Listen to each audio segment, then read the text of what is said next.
Seluruh kantin yang ada di setiap sekolah yang akan gelar belajar tatap muka diminta untuk tidak membuka jualannya.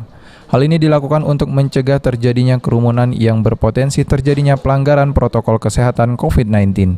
Tak hanya kantin di dalam lingkungan sekolah, pedagang juga tidak diperkenankan menjajakan dagangannya di sekitar sekolah.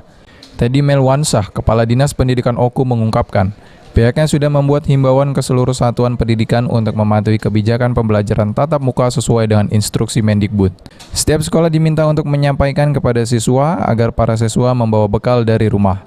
Kedepan, Disdik Oku juga akan mengajak pihak terkait untuk mengecek barang dagangan di sekitar sekolah, apakah aman untuk siswa atau tidak.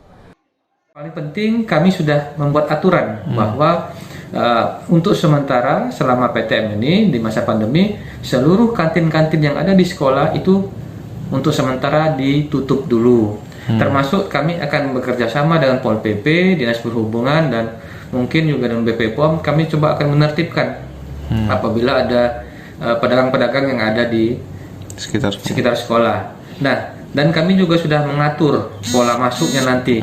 Kami akan buat shift-shiftan untuk peserta didik sesuai dengan apa yang dapat petunjuk dari kementerian bahwa sekolah hanya boleh dibuka selama 2 jam sehari, 2 kali seminggu, dan maksimal itu 25%.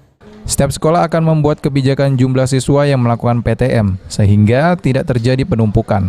Siswa juga tidak diperkenankan keluar sekolah jika belum dijemput orang tua. Ari Pranika, PAL TV.